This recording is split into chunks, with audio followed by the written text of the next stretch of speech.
Hola, bienvenidos a The Deep Dive.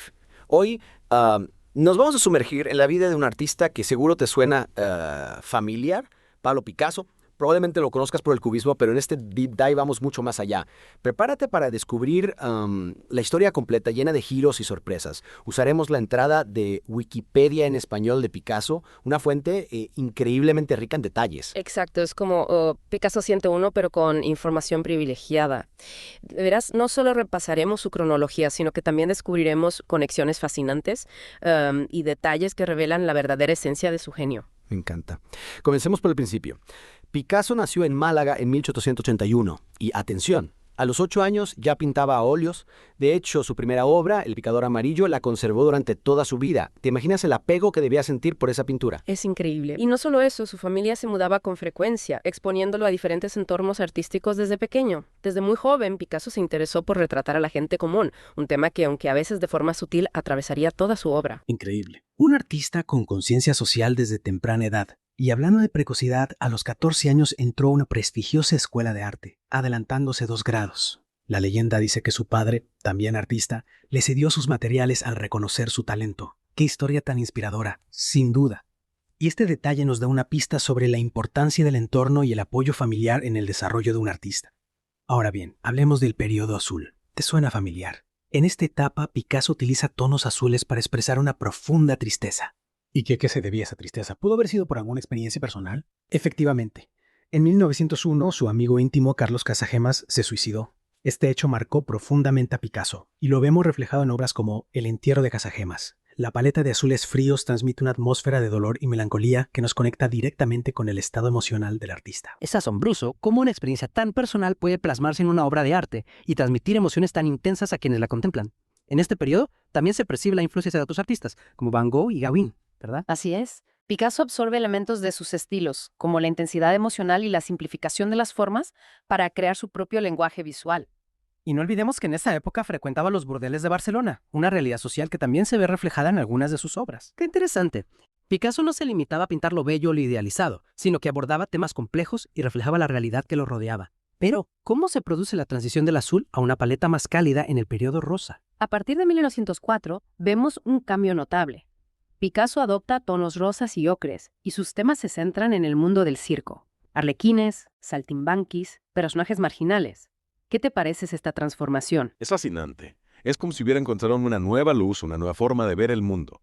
Me pregunto qué lo atraía de estos personajes circenses.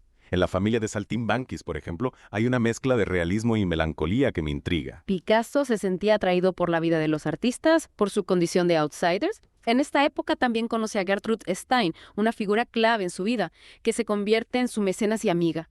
El retrato que le hace a Stein marca un punto de inflexión en su estilo. Su rostro, con rasgos que recuerdan a las máscaras ibéricas, nos da una pista de lo que está por venir, a la revolución cubista. ¡Qué emocionante! Pero antes de adentrarnos en el cubismo, hablemos del protocubismo.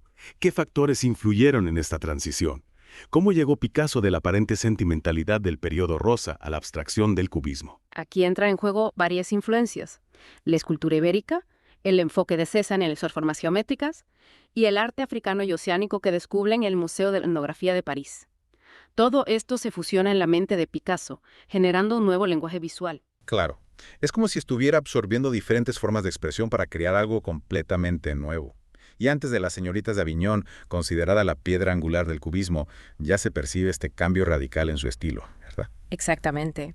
Picasso ya estaba experimentando con la fragmentación de las formas y la ruptura con la perspectiva tradicional, pero con Las señoritas de Aviñón lo lleva a otro nivel, desafiando todas las convenciones del arte de la época. ¿Puedes contarnos un poco más sobre esta obra revolucionaria? ¿Por qué causó tanto revuelo en el mundo del arte? Imagínate, desnudos fragmentados, figuras geométricas, una perspectiva múltiple. Picasso rompe con la representación realista y nos presenta una nueva forma de ver la realidad. Es el inicio del cubismo, un movimiento que desarrollará junto a Georges Braque. Es increíble. Con esta obra Picasso no solo está pintando, está creando un nuevo lenguaje, una nueva forma de entender el arte, un verdadero parteaguas en la historia. Y el cubismo, por supuesto, evolucionó con el tiempo.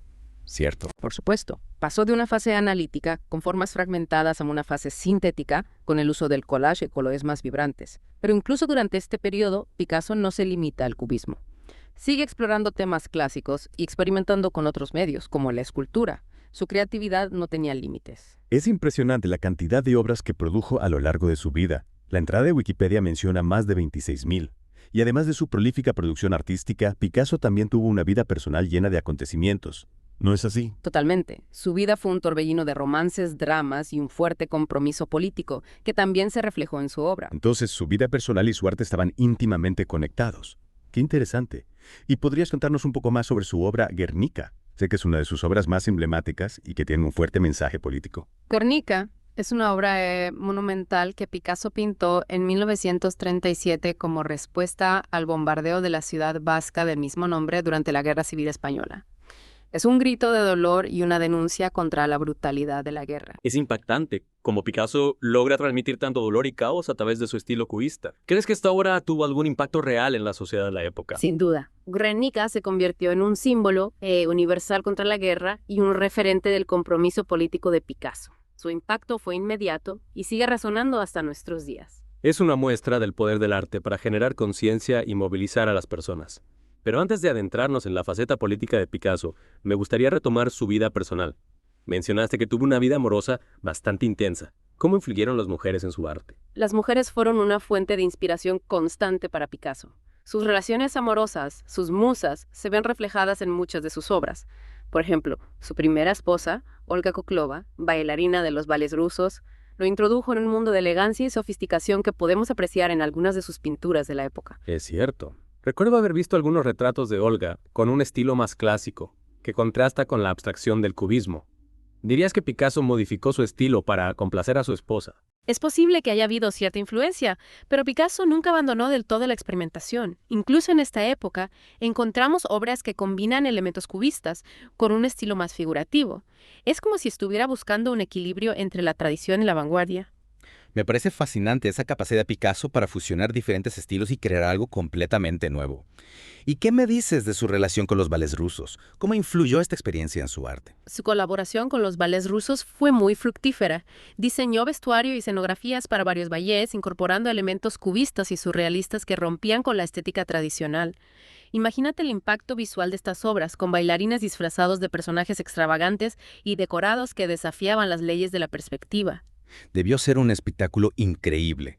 Es sorprendente cómo Picasso incursionó en diferentes disciplinas artísticas sin perder su sello personal.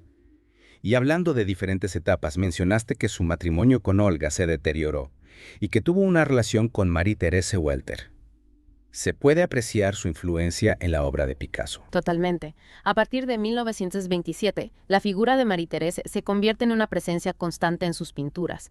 Vemos figuras femeninas voluptuosas, sensuales, pintadas con una paleta de colores cálida y vibrante. Las formas se distorsionan, se estilizan, anticipando el surrealismo. Es como si Picasso hubiera encontrado una nueva libertad expresiva a través de esta relación. Es increíble cómo una nueva musa puede despertar la creatividad de un artista. Y en esta época Picasso también retoma la escultura, ¿verdad? Así es. En 1928 comienza a trabajar con Julio González, un escultor español que le enseña las técnicas de la soldadura y el trabajo con el hierro. Juntos exploran las posibilidades expresivas del metal, creando esculturas abstractas y figurativas que rompen con la tradición. Una de las obras más representativas de esta colaboración es La mujer en el jardín, una figura femenina abstracta construida con varillas de hierro que desafía las leyes de la gravedad. Es como si Picasso estuviera constantemente buscando nuevos desafíos, nuevas formas de expresarse. Y hablando de desafíos, la década de 1930 fue una época convulsa, marcada por la Guerra Civil Española y el auge del fascismo en Europa. ¿Cómo afectaron estos acontecimientos a Picasso? La Guerra Civil Española marcó profundamente a Picasso. Ya hablamos de Guernica, pero su compromiso político fue más allá de esta obra. Participó en diversas actividades antifascistas y su arte se convirtió en una herramienta de denuncia contra la injusticia y la barbarie. Es admirable cómo Picasso utilizó su arte para defender sus ideales y luchar por un mundo mejor. Y a pesar de vivir en una época tan convulsa, nunca dejó de experimentar y de innovar, ¿verdad? Exactamente. En la década de 1944, durante la ocupación nazi de Francia, Picasso permaneció en París, desafiando la censura y continuando con su trabajo.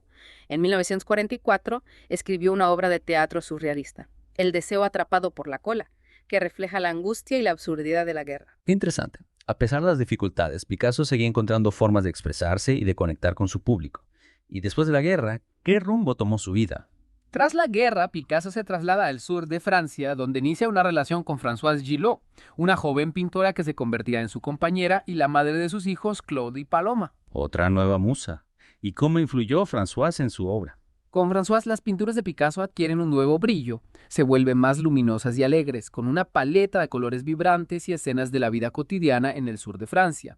Es como si hubiera recuperado la alegría de vivir después de la oscuridad de la guerra.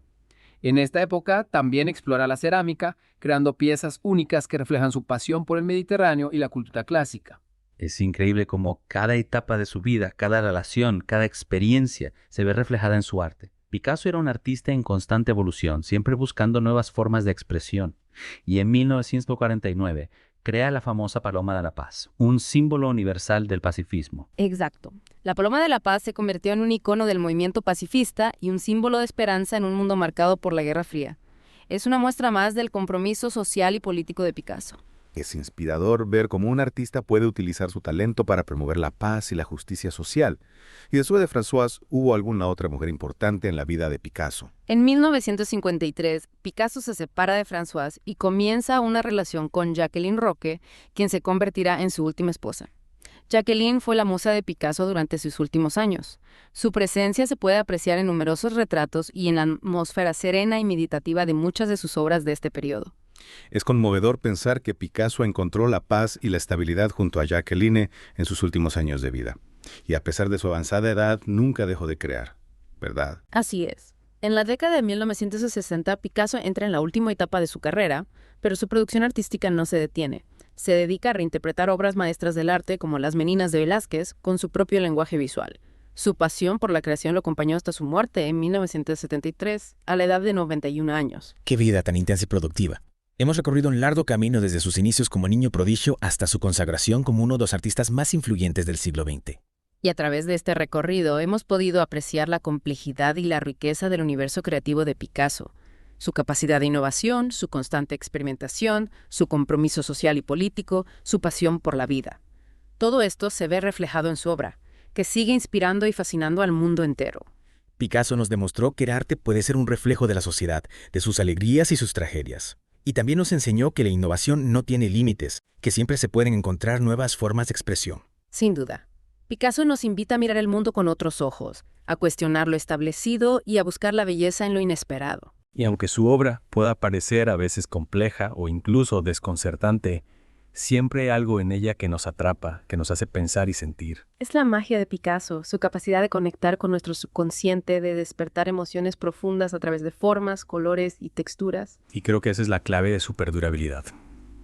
Picasso no se limitó a crear obras bellas, sino que nos transmitió una forma de ver el mundo, una actitud ante la vida, una pasión por la creación, que sigue inspirándonos a todos. Picasso nos enseñó que el arte no es solo una cuestión de técnica, sino de actitud, de valentía, de libertad. Y con esta reflexión creo que hemos llegado al final de nuestra inmersión en el universo de Picasso. Espero que este viaje les haya permitido apreciar la magnitud de su genio y la importancia de su legado. Gracias por acompañarnos en este Deep Dive. Y recuerden, la exploración del arte no termina aquí. Sigan buscando, sigan descubriendo, sigan dejándose sorprender por la belleza. Hasta la próxima. Picasso nos dejó un legado inmenso, no solo en términos de cantidad, sino también de diversidad. Desde sus primeras obras académicas hasta sus últimas experimentaciones, Picasso nunca dejó de explorar, de romper las reglas y de desafiar los límites del arte. Y es precisamente esa capacidad de reinvención constante, de no conformarse con lo establecido, lo que lo convierte en un artista universal. Picasso nos invita a mirar el mundo con ojos nuevos, a cuestionar lo que damos por sentado y a buscar la belleza en lo inesperado. Es cierto. Y aunque su obra pueda parecer a veces compleja o incluso desconcertante, siempre hay algo en ella que nos atrapa, que nos hace pensar y sentir. ¿Qué crees que sea eso? Creo que es la magia de Picasso, su capacidad de conectar con nuestro subconsciente, de despertar emociones profundas a través de formas, colores, texturas. No solo estamos viendo una pintura, estamos experimentando una emoción, una idea, una visión del mundo. Exacto. Y eso es lo que hace que su obra sea tan perdurable. Picasso no se limitó a crear obras bellas, nos transmitió una forma de ver el mundo, una actitud ante la vida, una pasión por la creación que sigue inspirándonos a todos. Nos enseñó que el arte no es solo una cuestión de técnica, sino de actitud, de valentía, de libertad. Picasso nos reta a no conformarnos, a experimentar, a buscar nuestra propia voz a través del arte. Su legado va más allá de las pinturas, es una invitación a vivir con creatividad y pasión. Qué gran cierre para esta inversión en el mundo de Picasso. Realmente me has ayudado a comprender la magnitud de su genio y la importancia de su legado. Ahora, después de este recorrido por su vida y obra, ¿te atreves a responder a la pregunta que planteaste al principio? ¿Cuál crees que es la obra que mejor define su genio? Buena pregunta. Otra pregunta difícil. Hay tantas obras maestras. Pero si tuviera que elegir una, creo que me quedaría con Guernica. Esta obra no solo representa la maestría técnica de Picasso, sino también su compromiso con la humanidad, su capacidad de utilizar el arte para denunciar la injusticia y la barbarie. Es una obra que nos conmueve, nos hace reflexionar y nos recuerda la importancia de luchar por un mundo mejor. De acuerdo, Guernica es una obra que nos impacta a todos los niveles y que resume la esencia del genio de Picasso, su técnica, su pasión, su compromiso. Y con esta reflexión creo que hemos llegado al final de nuestra inmersión en el universo de Picasso. Ha sido un placer compartir este viaje contigo. Espero que nuestros oyentes se hayan inspirado con la historia de este gran artista. Gracias por acompañarnos en este Deep Dive. Esperamos que este recorrido por la vida de Picasso les haya abierto el apetito por descubrir más sobre el arte y sus infinitas posibilidades. Sigan explorando, sigan aprendiendo, sigan dejándose sorprender por la belleza. Hasta la próxima.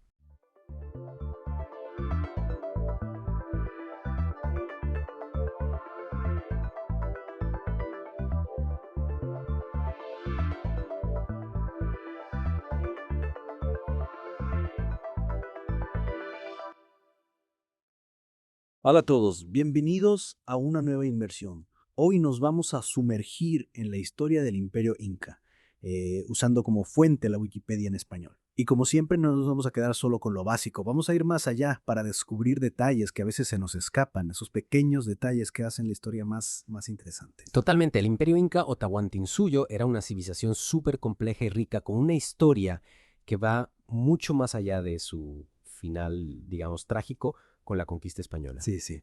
Para empezar, ¿te parece si ubicamos a nuestra audiencia en el mapa? Estamos hablando de un imperio enorme, más de 2,5 millones de kilómetros cuadrados, ¿no? A lo largo de la cordillera de los Andes, desde la actual Colombia hasta Chile. Impresionante, ¿verdad? Y lo más increíble es que lo lograron sin algunas de las cosas que usualmente pensamos que son necesarias para construir un imperio, como la rueda o el hierro. Entonces, para entender cómo se expandieron tanto, tenemos que ir a sus orígenes, ¿no? Y ahí es donde las cosas se ponen realmente interesantes. Me encanta. Hablemos de los mitos de origen. Todos conocemos la historia de Manco Cápac y Mama Ocllo, ¿no? Que emergen del lago Titicaca cambiados por el dios Sol. Pero la Wikipedia también menciona otro mito, menos conocido, el de los 4 hermanos Ayar. ¿Puedes contarnos un poco más sobre eso? Claro. Este mito, aunque no sea tan popular, nos da una perspectiva diferente sobre la fundación del Cusco. Imagínate 4 hermanos, Ayar Manco, Ayar Ecachi, Ayar Uchu y Ayar Arauca, que emergen de una cueva en el cerro Tamputoco junto con sus hermanas, buscando el lugar perfecto para fundar su imperio. ¡Wow! Suena una aventura épica. ¿Y qué los diferencia de Manco Cápac y Mama Ocllo? Bueno, Manco Cápac y Mama Ocllo representan una narrativa más, digamos, ordenada, divina. En cambio, el mito de los hermanos Ayar nos muestra un proceso más complejo, con rivalidades, traiciones, transformaciones. Por ejemplo, Ayar Cachi tenía un poder sobrehumano, podía mover montañas con su onda, y sus hermanos, temerosos de su poder, lo engañaron y lo encerraron en una cueva. Esto refleja, de alguna manera, esas luchas internas que siempre están presentes cuando se construye un imperio. Ya veo. Entonces, podríamos interpretar estos mitos como diferentes versiones de un mismo proceso histórico. Exactamente. Reflejan la lucha por el poder, la necesidad de legitimidad, la complejidad inherente a la formación de un Estado. Y no podemos olvidar que los incas no surgieron de la nada. Existieron civilizaciones pre-incas como los huaquiri y los tiwanacos que dejaron una huella muy importante en la región.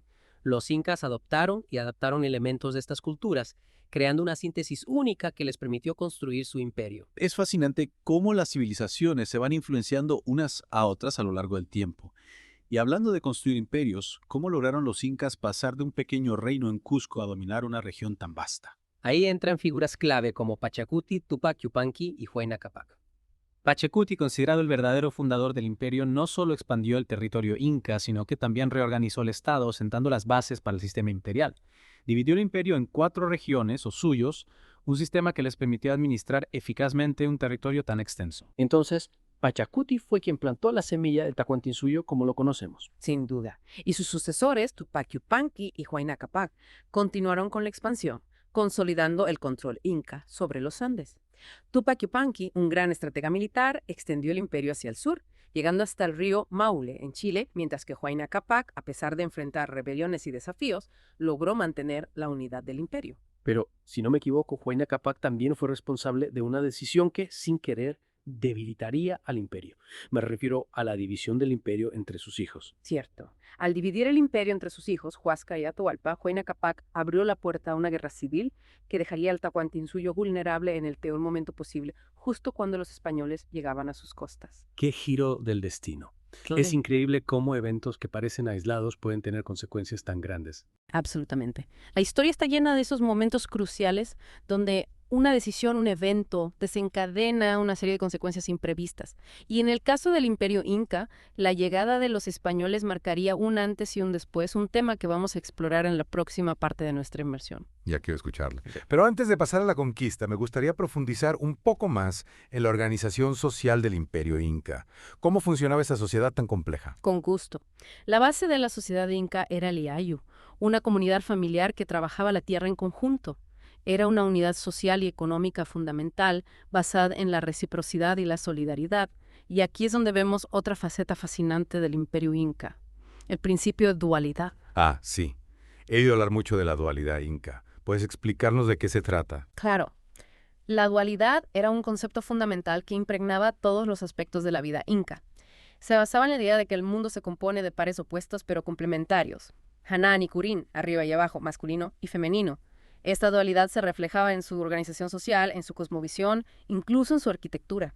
Es un concepto tan diferente a nuestra forma de pensar occidental.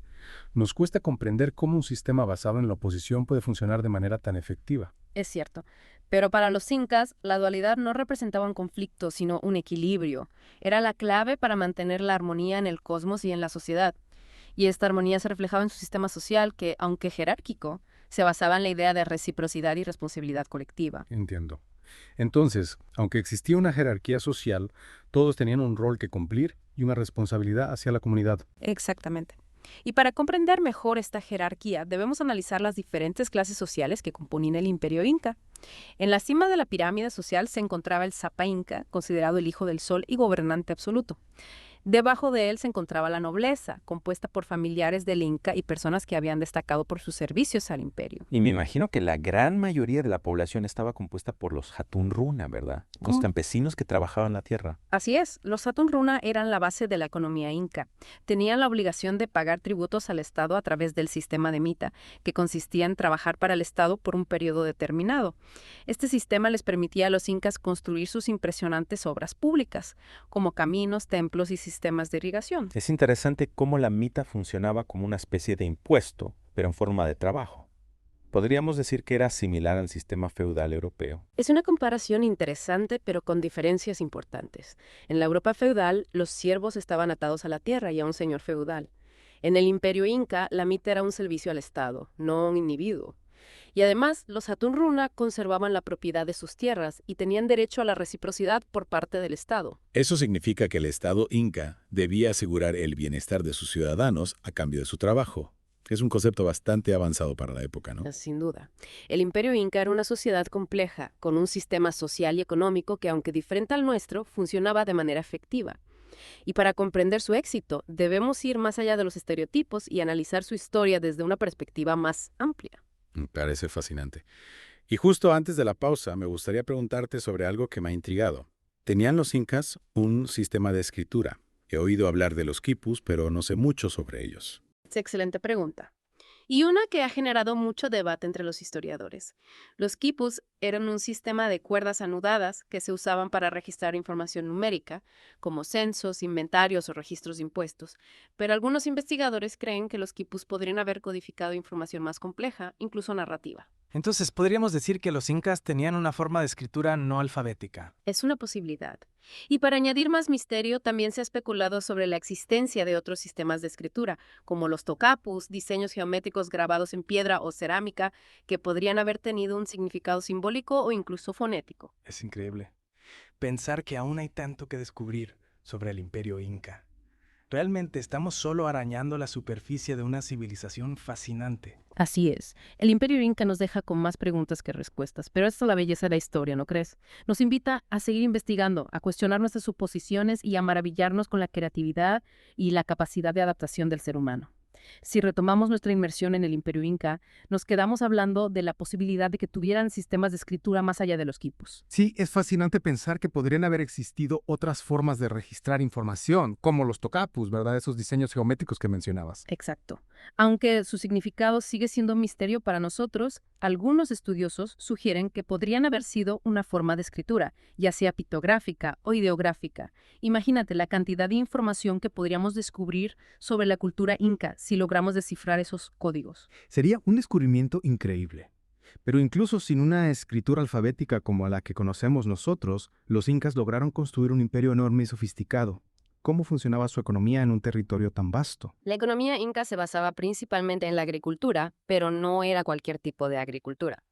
Los incas desarrollaron técnicas innovadoras para adaptarse a las condiciones de los Andes, que ya sabemos, eran muy desafiantes.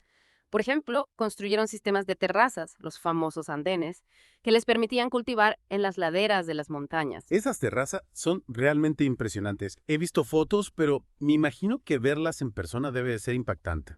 Absolutamente. Los andenes no solo eran una solución práctica para la agricultura, sino que también transformaban el paisaje, creando un sistema de microclimas que les permitía cultivar una gran variedad de productos. Y además desarrollaron un sistema de irrigación muy complejo que les permitía llevar agua a las zonas más áridas. Y no podemos olvidar la importancia de los caméridos en la economía inca, ¿verdad? Las llamas y las alpacas no solo les proporcionaban alimento y lanas, sino que también eran fundamentales para el transporte. Exacto. Los camélidos eran animales multipropósito, perfectamente adaptados a las condiciones de los Andes. Su lana se usaba para la confección de textiles de muy alta calidad, su carne era una fuente importante de proteína y su estiércol se utilizaba como fertilizante. Un verdadero ejemplo de aprovechamiento sostenible de los recursos. Y hablando de transporte, la red de caminos inca era realmente impresionante, ¿no? El famoso Capac Ñan, o Camino del Inca, que se extendía por miles de kilómetros a lo largo de todo el imperio. Sin duda, el Capac Ñan es una de las obras de ingeniería más impresionantes de la época precolombina. No solo facilitaba el movimiento de personas y bienes, sino que también era una herramienta de control político y militar. Imagínate la logística que implicaba construir y mantener una red de caminos tan extensa, cruzando montañas, desiertos y selvas. Es increíble. Y a lo largo de sus caminos también se encontraban los tambos, ¿verdad? Esas estaciones de descanso que servían como puntos de apoyo para los viajeros. Correcto. Los tambos eran una parte esencial del sistema de comunicación y transporte inca. Almacenaban alimentos, ofrecían alojamiento a los viajeros y servían como puntos de relevo para los chasquis, los mensajeros que recorrían el imperio a pie, transmitiendo información a través de un sistema de relevos. Es fascinante cómo los incas lograron conectar un territorio tan vasto sin la tecnología que tenemos hoy en día. Y hablando de conectar, ¿cómo funcionaba el comercio en el Imperio Inca? ¿Tenían algún tipo de sistema monetario? Esa es una pregunta interesante. El Imperio Inca no tenía un sistema monetario como el que conocemos nosotros. El comercio se basaba principalmente en el trueque, es decir, el intercambio directo de bienes y servicios. Sin embargo, existía una forma de moneda social, la reciprocidad. Las comunidades se ayudaban mutuamente a través del trabajo colectivo y el Estado redistribuía los recursos para asegurar el bienestar de todos. Entonces, podríamos decir que la economía inca se basaba en la cooperación y la reciprocidad, más que en la acumulación de riqueza individual. Exactamente. Y aunque no podemos idealizar el sistema inca, que tenía sus propias desigualdades y contradicciones, es interesante analizar cómo una civilización pudo prosperar sin un sistema monetario como el nuestro. Es un modelo económico que nos invita a reflexionar sobre nuestros propios valores y prioridades, ¿verdad? Y hablando de valores, me gustaría explorar otro aspecto fascinante del imperio inca, su cosmovisión. ¿Cómo entendían los incas el mundo que les rodeaba? La cosmovisión inca estaba profundamente conectada con la naturaleza. Creían en una serie de deidades que representaban las fuerzas de la naturaleza, como Inti, el dios sol, y Pachamama, la madre tierra. Claro. He oído hablar del Inti Raymi, la fiesta del sol, que era una celebración muy importante en el calendario inca. Así es. El Inti Raymi era una ceremonia espectacular que se celebraba en el solsticio de invierno, en honor al dios sol. Era un momento de renovación, de agradecimiento por las cosechas y de reafirmación de la conexión entre el Inca, representante del sol en la tierra, y su pueblo. Y además de Inti y Pachama, existían otras deidades importantes en la religión inca. Por supuesto. Viracocha, el dios creador, era una figura central en la cosmovisión inca. Se le consideraba el origen de todo lo existente y se le representaba como un hombre barbudo, lo que ha generado especulaciones sobre posibles contactos con culturas extranjeras en la época precolombina. Qué intrigante, me encantaría saber más sobre esas teorías. Pero volviendo a la religión inca, ¿Qué papel jugaban las huacas en su sistema de creencias? Las huacas eran lugares sagrados, podían ser montañas, lagos, manantiales, cuevas o incluso piedras con formas particulares. Se creía que las huacas eran la morada de los dioses o espíritus y se les rendía culto a través de ofrendas y ceremonias. Entonces, la naturaleza era vista como algo sagrado, lleno de poderes espirituales. Exactamente. Para los incas no existía una separación entre lo natural y lo sobrenatural. Todo estaba interconectado y formaba parte de un orden cósmico. Es una visión del mundo tan diferente a la nuestra, ¿verdad? Nosotros tendemos a ver la naturaleza como algo separado de nosotros, como un recurso que podemos explotar. Es cierto, la cosmovisión inca nos invita a reflexionar sobre nuestra propia relación con la naturaleza y a replantearnos la forma en que interactuamos con el medio ambiente. Sin duda, es una lección que podemos aprender del legado inca. Y hablando de legado, me gustaría explorar las expresiones culturales del Imperio Inca. ¿Qué nos pueden decir sus manifestaciones artísticas sobre su forma de vida? La cultura inca era rica y diversa, con logros notables en cerámica, textilería, metalurgia y arquitectura. Sus cerámicas, por ejemplo, se caracterizaban por su funcionalidad y su estética. Utilizaban formas geométricas, representaciones de animales y escenas de la vida cotidiana para decorar sus vasijas y recipientes. He visto algunas piezas de cerámica inca en museos y son realmente hermosas. Transmiten una sensación de armonía y equilibrio. Exactamente. Y lo mismo ocurre con sus textiles. Los incas eran maestros en el arte del tejido. Utilizaban lana de alpaca y llama para crear prendas de vestir, mantas y tapices con diseños geométricos y colores vibrantes. Y no podemos olvidar la metalurgia inca, ¿verdad? Trabajaban el oro y la plata con una maestría increíble, creando objetos ceremoniales, adornos personales e incluso armas. Así es. La metalurgia inca no solo era una técnica artesanal, sino que también tenía un significado religioso y político.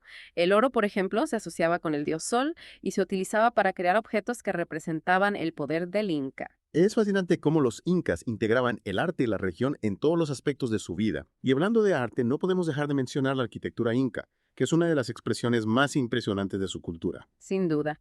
La arquitectura inca se caracteriza por su monumentalidad, su precisión y su armonía con el entorno natural. Utilizaban grandes bloques de piedra, cortados y encajados a la perfección, sin utilizar mortero, para construir templos, fortalezas, palacios y ciudades enteras. Machu Picchu es el ejemplo más famoso de la arquitectura inca, ¿verdad? Esa ciudad perdida en las montañas que ha cautivado al mundo entero. Exacto. Machu Picchu es una maravilla arquitectónica, pero no es la única. Ollantaytambo, Sacsayhuamán, Pisac son solo algunos ejemplos de la maestría de los incas en la construcción. Es increíble pensar en el trabajo y la planificación que implicaba construir estas estructuras monumentales, sin la ayuda de máquinas o herramientas modernas. Sin duda, la arquitectura inca es un testimonio de la capacidad de organización, la creatividad y la determinación del pueblo inca. Y es un legado que nos sigue inspirando y asombrando hasta el día de hoy. Y justo antes de que terminemos esta parte de nuestra inversión, me gustaría preguntarte algo que me ha estado rondando la cabeza. ¿Cómo sabemos tanto sobre el Imperio Inca si no tenían un sistema de escritura como el nuestro? Es una excelente pregunta. Gran parte de lo que sabemos sobre los incas proviene de fuentes indirectas, como las crónicas escritas por los españoles después de la conquista. Sin embargo, es importante recordar que estas crónicas están escritas desde una perspectiva europea, con sus propios sesgos y prejuicios. Claro, es fundamental tener en cuenta el contexto histórico y la perspectiva del autor al analizar cualquier fuente de información. Exactamente. Por eso es crucial complementar las crónicas españolas con otras fuentes de información, como la arqueología, la antropología, la etnohistoria y los relatos orales transmitidos por las comunidades indígenas. Entonces, la historia del Imperio Inca no está escrita en piedra, sino que se reconstruye a partir de diferentes piezas de un rompecabezas, ¿verdad? Yes. Y cada nuevo descubrimiento, cada nueva interpretación, nos acerca un poco más a la comprensión de esta fascinante civilización. Me encanta esa idea. Es como si estuviéramos participando en un proceso de descubrimiento continuo.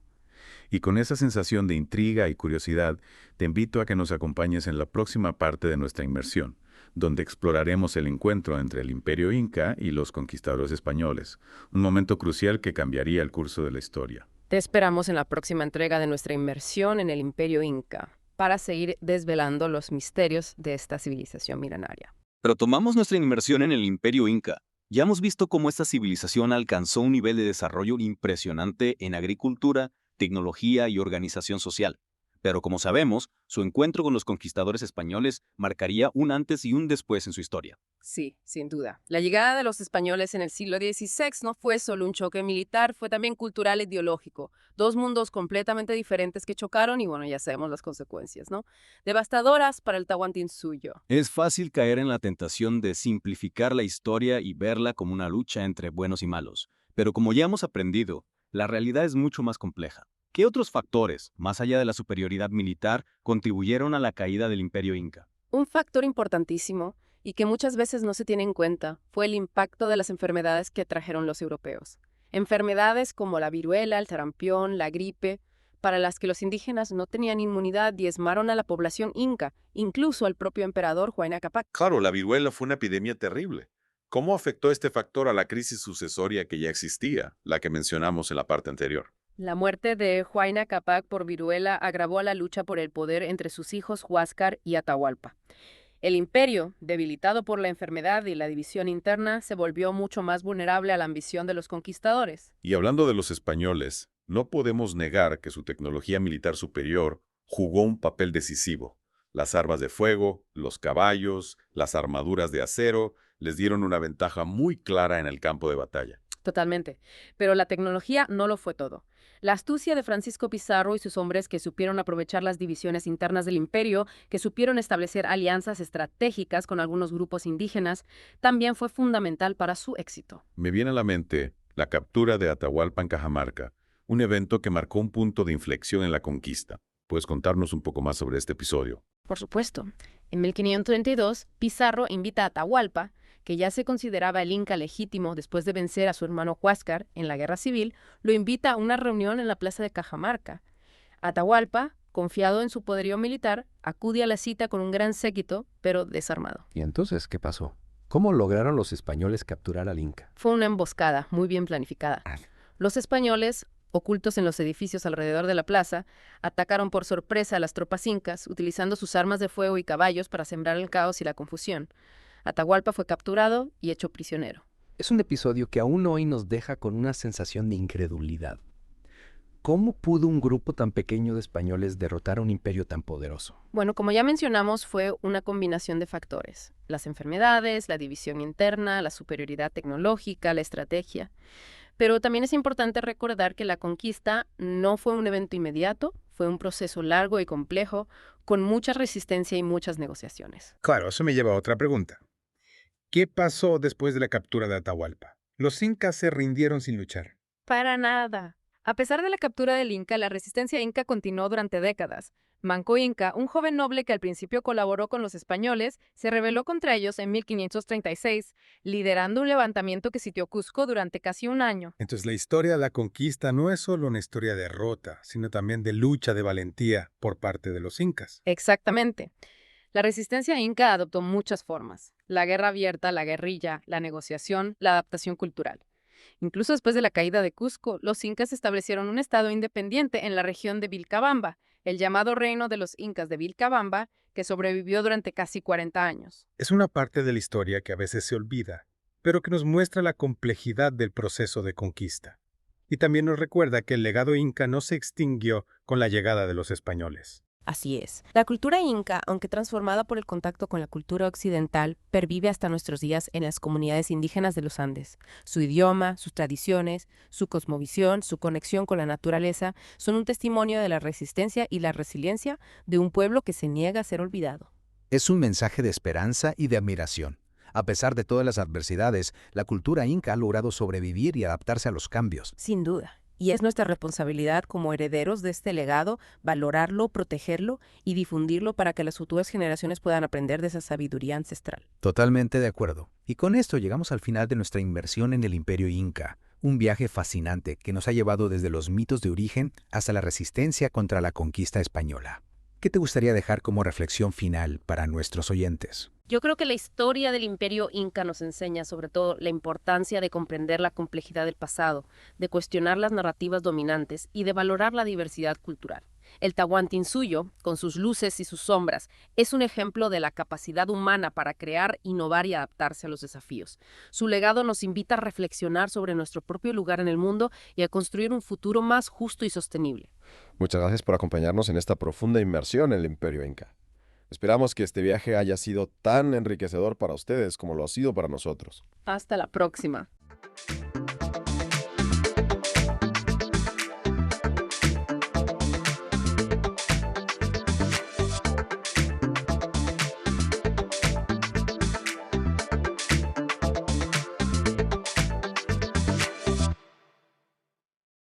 Hola a todos. ¿Listos para una inmersión profunda? Hoy nos vamos a sumergir en un tema que no solo ha moldeado la geometría, sino también nuestra forma de pensar. Me encanta. Siempre me ha fascinado cómo las matemáticas pueden influir en áreas tan diversas de la vida. Exacto, y hoy vamos a explorar un ejemplo perfecto de eso. Los elementos de Euclides. Euclides, un verdadero gigante del pensamiento. Sin duda. Su obra maestra, Los Elementos, es como un mapa del tesoro que nos guía a través de siglos de sabiduría matemática. Y lo mejor es que vamos a descubrir todos sus secretos a través de un artículo de la Wikipedia en español. Qué interesante. ¿Y de qué se trata exactamente este mapa del tesoro? Bueno, Los Elementos es una colección de 13 libros que abarcan la geometría plana, las proporciones y la geometría sólida. O sea, la base de la geometría tal como la conocemos. Exactamente. Es como si tuviéramos en nuestras manos un libro de texto de la época romana que todavía se usa en las universidades modernas. Espera, ¿estás diciendo que un libro escrito hace más de 2000 años sigue siendo relevante hoy en día? Así es. Imagina un profesor de la antigua Grecia dando clases en una universidad del siglo XXI. Es realmente asombroso. ¿Y cómo es que Los Elementos ha logrado esta hazaña? ¿Cuál es la clave de su longevidad? Creo que la clave reside en su enfoque. Euclides no se limitó a recopilar conocimientos matemáticos existentes. En cambio, los organizó de forma sistemática y deductiva. Ya veo. Es como si hubiera construido un edificio, ladrillo a ladrillo, sobre unos cimientos sólidos. Exactamente. Comienza con definiciones básicas como punto, línea y superficie, y a partir de ahí va construyendo su sistema geométrico paso a paso. ¿Y cuáles son esos cimientos de los que hablas? ¿En qué se basa todo el sistema de Euclides? Bueno, Euclides introduce 5 nociones comunes que son como axiomas evidentes por sí mismos. Por ejemplo, el todo es mayor que la parte. Sí, eso me suena. Parece tan obvio que nunca me había parado a pensar que es un axioma fundamental de la geometría. A veces las ideas más simples son las más profundas. Y a partir de estas nociones comunes, Euclides introduce los 5 postulados, que son los pilares de la geometría euclidiana. Los 5 postulados. Esos sí que son importantes. Y uno de los más famosos y también uno de los más controvertidos es el postulado de las paralelas. El postulado de las paralelas, ¿podrías refrescarnos la memoria sobre qué dice exactamente? Claro, en esencia, establece que por un punto exterior a una recta solo se puede trazar una paralela a esa recta. Ajá, ya. Suena bastante simple, ¿verdad? Sí, a primera vista parece obvio, pero algunos matemáticos a lo largo de la historia no estaban satisfechos con la forma en que Euclides lo planteó. ¿En serio? ¿Y por qué no? ¿Qué problema tenían con el postulado de las paralelas? Intentaron demostrarlo a partir de los otros postulados, pero no pudieron. Y eso les llevó a preguntarse, ¿y si que existieron otras geometrías donde no se cumple? Espera, ¿estás diciendo que hay otros tipos de geometría además de la que aprendemos en la escuela? Exactamente. Y aquí es donde las cosas se ponen realmente interesantes. Me encanta cuando las cosas se ponen interesantes. Al cuestionar el postulado de las paralelas, los matemáticos abrieron las puertas a nuevas geometrías, como la geometría hiperbólica y la elíptica. ¡Wow! Nunca había pensado en eso. ¿Podrías darnos un ejemplo de cómo funciona una geometría no euclidiana? Claro. Imagina la superficie de una esfera, como la Tierra. Vale, estoy imaginando la Tierra. Si dibujas una línea recta en la superficie de la Tierra, lo que llamamos un círculo máximo, cualquier otra línea recta que dibujes también será un círculo máximo. Y todos los círculos máximos se intersecan en 2 puntos. Ya veo. Entonces, en la superficie de una esfera no hay líneas paralelas en el sentido euclidiano. Es una forma completamente diferente de entender la geometría. Exacto. Y esto nos muestra que la geometría de Euclides, aunque es fundamental, no es la única forma de entender el espacio. Es fascinante cómo algo que parece tan básico como el postulado de las paralelas puede abrir las puertas a un universo de nuevas ideas. Sin duda. Y eso nos lleva a uno de los aspectos más importantes de los elementos, su estructura deductiva. ¿Te refieres a la idea del edificio de la que hablábamos antes? Sí. Cada teorema en los elementos se basa en los anteriores, formando una cadena lógica inquebrantable. Es como si Euclides nos estuviera guiando paso a paso a través de un laberinto de ideas. Un laberinto de ideas. Me gusta esa imagen. Y en el corazón de ese laberinto encontramos uno de los teoremas más famosos de toda la historia de las matemáticas, el teorema de Pitágoras. Ah, el teorema de Pitágoras. Ese sí que me suena. Pero ¿qué tiene que ver con los elementos? Euclides nos ofrece una demostración rigurosa y elegante del teorema de Pitágoras en el libro Is de los elementos. Increíble. ¿Y cómo lo demuestra? Usa un diagrama muy visual. Construye cuadrados sobre los lados del triángulo rectángulo y compara sus áreas. Y eso prueba el teorema. Sí. Demuestra que el área del cuadrado sobre la hipotenusa es igual a la suma de las áreas de los cuadrados sobre los catetos. ¡Wow! Me encantaría poder ver esa demostración. Estoy seguro de que nuestros oyentes pueden encontrarla fácilmente en el artículo de Wikipedia que estamos usando como base para este deep dive. Genial. Me aseguraré de echarle un vistazo. Y lo más asombroso es que el teorema de Pitágoras no es solo una curiosidad matemática. Tiene aplicaciones en la vida real. De verdad, nunca se me habría ocurrido. Se utiliza en campos tan diversos como la arquitectura, la ingeniería, la física y la astronomía. Es una herramienta fundamental para medir distancias, calcular áreas y resolver problemas geométricos. Es increíble cómo una idea tan abstracta puede tener un impacto tan tangible en el mundo real. Y pensar que todo esto proviene de un libro escrito hace más de 2000 años es realmente impresionante. Sin duda. Los elementos de Euclides es un libro que sigue sorprendiéndonos y enseñándonos cosas nuevas incluso después de tantos siglos. Y aún no hemos terminado de explorar sus maravillas. En la próxima parte de nuestro Deep Dive nos adentraremos en el legado de los elementos y su impacto en la cultura occidental. Suena fascinante. No puedo esperar a seguir explorando este tesoro de conocimiento. Yo tampoco. Hasta la próxima. Exactamente. Y justo ahí es donde entramos de lleno en el terreno de las geometrías no euclidianas. ¡Guau! Es que me cuesta imaginar cómo un concepto tan aparentemente simple puede llevar a ideas tan revolucionarias. Pues créeme, la historia de las matemáticas está llena de ejemplos así. El postulado de las paralelas, por ejemplo, mantuvo a los matemáticos en vilo durante siglos. Ya hemos hablado de eso, pero ¿por qué tanta controversia? A ver, si trazamos una línea recta y marcamos un punto fuera de ella, solo hay una línea recta que pasa por ese punto, que nunca se cruza con la primera, ¿no? Parece de cajón. Claro, en nuestra experiencia cotidiana, sí. Pero algunos matemáticos se preguntaron, ¿y si en otros espacios, en otras realidades geométricas, eso no fuera cierto? Quiere decir que en otros tipos de espacios podría haber más de una paralela. Es que me cuesta visualizarlo. Piensa en la superficie de una esfera, como un globo terráqueo. Vale, ya estoy visualizando el globo terráqueo. Si dibujas una línea recta en la superficie de la esfera, lo que en realidad se estás dibujando es un círculo máximo, que vendría a ser la circunferencia más grande que puedes trazar sobre la esfera. Ajá, como el ecuador, ¿no? Exactamente. Y ahora imagina que dibujas otra línea recta, otro círculo máximo, que también pasa por un punto determinado. ¿Qué ocurre? Pues que esos dos círculos máximos se van a cruzar en dos puntos opuestos de la esfera. ¡Piungo! En la superficie de una esfera no hay líneas paralelas en el sentido euclidiano. Todas las líneas rectas eventualmente se cruzan. O sea que en una esfera el postulado de las paralelas no se cumple. Exacto. Y este es solo un ejemplo de cómo desafiar las ideas aparentemente evidentes puede abrir la puerta a nuevas formas de entender el universo. Es que me fascina cómo algo tan abstracto puede tener implicaciones tan profundas. Y eso nos lleva a otro punto clave de los elementos, su estructura deductiva. Te refieres a la forma en que Euclides construye su sistema geométrico paso a paso, como si fuera un edificio. Sí, precisamente.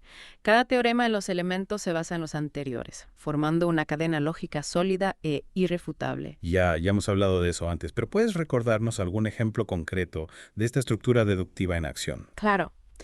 Uno de los ejemplos más famosos, y de hecho uno de los teoremas más importantes de toda la historia de las matemáticas, es el teorema de Pitágoras. Ah, claro, el teorema de Pitágoras. Ese sí que lo hemos oído todos.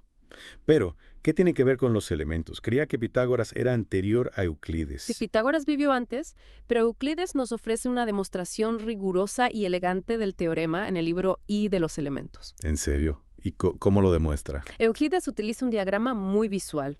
Construye cuadrados sobre los lados de un triángulo rectángulo, compara sus áreas. A ver, explícame eso un poco más despacio. No soy matemático, ¿recuerdas? Imagina un triángulo rectángulo. Ahora, imagina que construyes un cuadrado sobre cada uno de sus lados. El lado más largo del triángulo, la hipotenusa, tendrá el cuadrado más grande. Vale, hasta ahí te sigo. Lo que Euclides demuestra es que el área de ese cuadrado grande, el que está sobre la hipotenusa, es exactamente igual a la suma de las áreas de los otros dos cuadrados, los que están sobre los catetos, los lados más cortos del triángulo. Ah, yo entiendo. O sea que el área del cuadrado grande es igual a la suma de las áreas de los dos cuadrados pequeños. Y es lo que dice el teorema de Pitágoras. Exactamente. Y la demostración de Euclides es tan elegante, tan visual, que ha fascinado a los matemáticos durante siglos. Es increíble cómo algo tan abstracto puede tener una representación tan visual, ¿verdad? Sin duda. Y esa combinación de lógica rigurosa y belleza visual es parte de lo que hace a los elementos una obra tan extraordinaria. Y lo más asombroso es que el teorema de Pitágoras no se queda solo en el papel. Tiene aplicaciones en la vida real. Ah, sí. ¿Cómo cuáles? Pues utilizan un montón de campos, Ujú. como la arquitectura, la ingeniería, la física, incluso la astronomía. Es una herramienta fundamental para medir distancias, calcular áreas y resolver problemas geométricos en el mundo real. Es fascinante cómo un concepto matemático tan abstracto puede tener un impacto tan tangible en nuestra vida cotidiana. Totalmente. Y pensar que todo esto surge de un libro escrito hace más de 2000 años. Es realmente impresionante. Los elementos de Euclides es un tesoro de conocimiento que sigue inspirándonos y enseñándonos cosas nuevas incluso después de tantos siglos. Y eso que aún no hemos terminado de explorarlo. En la próxima parte de nuestro Deep Dive, nos adentraremos en el legado de los elementos y su impacto en la cultura occidental. ¿Qué ganas tengo? De vuelta, en nuestro Deep Dive, ya hemos explorado las bases de los elementos de Euclides, hemos desvelado algunos de sus secretos e incluso nos hemos adentrado en el mundo de las geometrías no euclidianas. Pero ahora me gustaría explorar cómo este libro, escrito hace más de 2000 años, sigue resonando en el mundo actual. Es una pregunta fascinante, ¿verdad? A veces pensamos en las matemáticas como algo aislado del mundo real. Pero la verdad es que los elementos de Euclides han tenido un impacto profundo en la forma en que vemos y entendemos el mundo. Te refieres a algo literal. No imagino a la gente mirando un árbol y pensando en el teorema de Pitágoras. Ajá. Bueno, quizás no de forma tan directa. Pero piensa en el Renacimiento, por ejemplo. La arquitectura de ese periodo se caracterizaba por la búsqueda de la armonía, la proporción y la simetría, principios que tienen sus raíces en la geometría euclidiana. Es verdad. Los arquitectos del Renacimiento utilizaban la geometría para diseñar sus edificios. La proporción áurea, el número pi. Todo eso está conectado. Exactamente. Y no solo la arquitectura. La pintura renacentista también se vio influenciada por la perspectiva, un sistema de representación visual basado en principios geométricos. Gracias a la perspectiva, los artistas podían crear la ilusión de profundidad y tridimensionalidad en un lienzo plano. Es increíble cómo los elementos han influenciado el arte de forma tan sutil pero poderosa. Nunca había pensado en la perspectiva desde ese punto de vista. Y su influencia no se limita al arte. La filosofía, la ciencia, incluso la forma en que estructuramos nuestros pensamientos. Todo ha sido tocado por la lógica implacable de Euclides. En serio. ¿Cómo ha influenciado los elementos la filosofía, por ejemplo? Piensa en el método deductivo de Euclides, esa forma de razonar paso a paso a partir de premisas básicas. Este método ha sido un modelo para muchos filósofos a lo largo de la historia. Piensa en Descartes, por ejemplo, y su famoso pienso, luego existo. Ese tipo de razonamiento lógico tiene sus raíces en la tradición euclidiana. Entiendo. Es como si Euclides nos hubiera enseñado a pensar con rigor y precisión. Exactamente. Y esa forma de pensar ha sido fundamental para el desarrollo de la ciencia moderna. Las leyes de Newton, la teoría de la relatividad de Einstein, todas se basan en la idea de un universo ordenado y lógico, un universo que se puede comprender a través del razonamiento matemático. Es impresionante cómo un solo libro, escrito hace tanto tiempo, ha tenido un impacto tan profundo en la historia del pensamiento humano. Lo es, sin duda. Y aunque hoy en día existen otras geometrías, la geometría euclidiana sigue siendo la base de nuestra comprensión del espacio. Se utiliza en la ingeniería, la física, la informática. Las ideas de Euclides siguen vivas en el mundo que nos rodea. Es increíble pensar que las ideas de un hombre que vivió hace más de 2000 años sigan teniendo tanta vigencia. Es un testimonio de la capacidad humana para buscar la verdad y la belleza a través de la razón. Totalmente de acuerdo. Los elementos de Euclides es un ejemplo perfecto de cómo la búsqueda del conocimiento puede trascender las barreras del tiempo y dejar una huella perdurable en la historia de la humanidad. Y con esa reflexión creo que hemos llegado al final de nuestro deep dive sobre los elementos de Euclides. Ha sido un viaje fascinante, lleno de descubrimientos sorprendentes. Un verdadero placer compartir este viaje contigo y con nuestros oyentes. Esperamos que todos hayan disfrutado de esta inmersión en el mundo de la geometría y la lógica. Y quién sabe, quizás esta experiencia les inspire a explorar más a fondo este fascinante universo de ideas. Hasta la próxima.